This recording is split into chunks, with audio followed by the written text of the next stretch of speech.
Hey, what's up, guys? It's Andrew Santowski. I'm making you another UFC prediction video. This time, UFC Fight Night, Grasso versus Shevchenko 2. It's going down this Saturday, September 16th, 2023.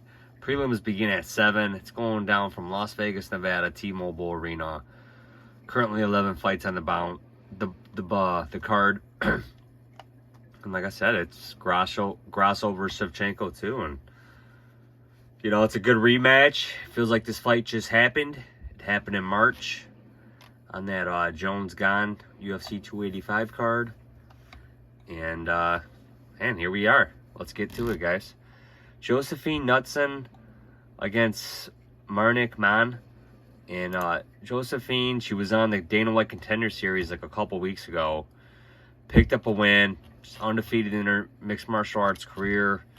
And that's good that she got the opportunity, because she didn't get signed right off the Contender Series. But, you know, they needed an opponent to fight Lucindo, but Lucindo got hurt or something. And also now I'm glad the UFC's keeping her around. And she's going up against Man, who I think is the LFA vet. So she's 6-1. Good to see her getting an opportunity. But I got to sign with Josephine Knutsson here. She's probably a very big favorite heading into this fight. She's currently at -500 on Bet Online. I'm going to side with Josephine Knutsson by decision. Charlie Campbell against Alex Reyes. I think Charlie Campbell was on the Dana White Contender Series. He was on CFFC, but he was on the Contender Series last year and failed in his attempt to get in. Lost to Chris Duncan. Not really high on Chris Duncan, but yeah. So Charlie Campbell, I think he's an East Coast guy. Longo and Weidman. Good to see this guy getting an opportunity going up against Alex Reyes, man. This guy has not fought in 6 years. Are you kidding me, man? So how is this guy going to look? Nobody knows. It's really weird, man. Really weird. He lost to Mike Perry, and that was 6 years ago, man. Oh, my God. I mean, that seems like an eternity. But we're going to side with Charlie Campbell by first-round knockout. But like I said, nothing will surprise me in this fight. Tracy Cortez against Jasmine Jazz the Vicious. Let's take a look at their...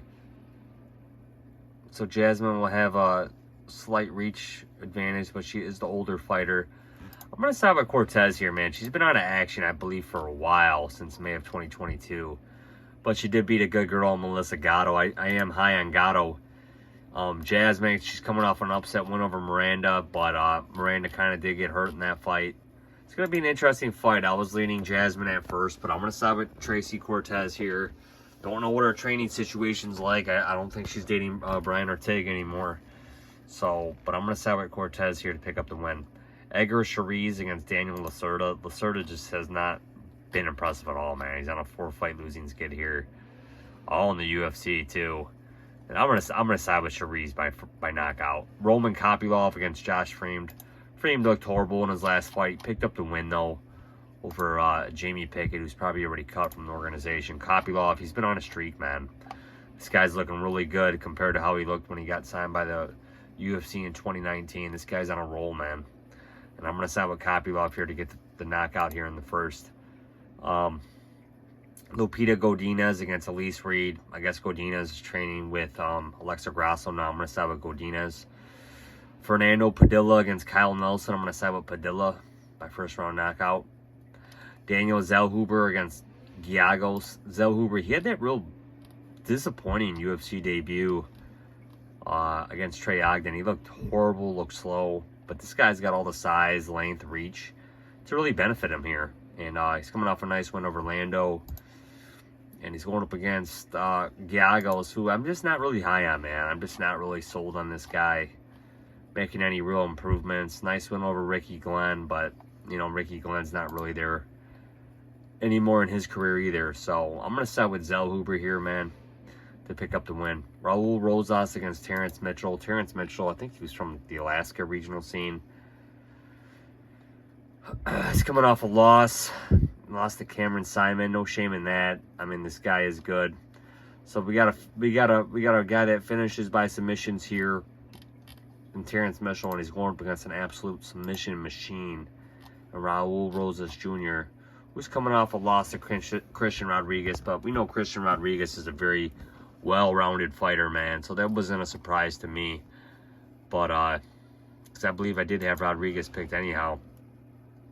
But I am going to side with Raul Rosas Jr. to pick up the win.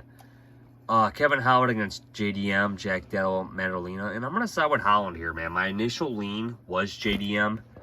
But, you know, he's coming over here to Las Vegas again. The guy is fighting often.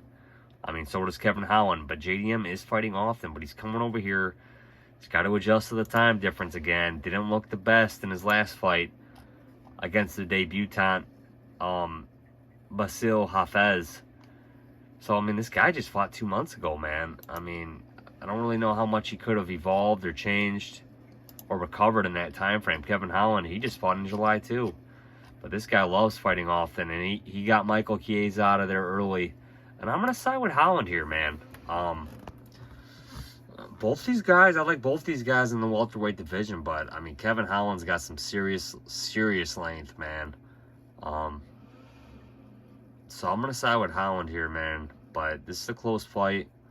I just like the length of Holland. I like the fact that he's, you know, he's training in the U.S. He trains out west. And so I'm going to side with him here, man. I think JDM's got a few things to... JDM really has to close the distance here, man. Land some hard body shots or something. Try to get Holland out of there. But Kevin Holland is a machine, man. And he's very well suited for the welterweight division. Alexa Grasso against Shevchenko. I cannot fault anybody here, man, for taking Grasso. You're getting the champion at underdog odds. I mean, that is just... I mean, if you're going to bet this fight, man, that's the way to go here. I'm going to side with Shevchenko. Might be a silly pick on my part, man. Normally, once a champion gets the throne, they don't normally reclaim the belt. But I know she's taking it seriously, man. But Father Time might have caught up to her, because in her last 2 fights, she just does not look the same. So I do not fault anybody one bit for taking Grasso. It is kind of a hometown fight with her. They are celebrating Mexican Independence Day, so you don't know how the judges are going to be. I'm sure Grasso's going to be amped up. Shevchenko wants to get that belt back, but, you know, Father Time might have caught up to her, man. Grasso's 5 years younger, and, you know, she did rock Shevchenko a few times in her last fight, so, like I said, from a betting perspective, it's definitely Grasso or pass. But I'm going to side with Shevchenko here, man. Maybe just maybe out wrestle her, maybe squeak out a split decision or something. But I'm going to side with Shevchenko, but it will not surprise me in the slightest if Grasso gets it done. And I completely understand any action that comes in on her. So, guys, my picks are going to be Shevchenko, Holland, Rosas Jr., Zellhuber, Padilla, Godinez, Kopylov, Chairez, Cortez, Campbell, and Knutsson.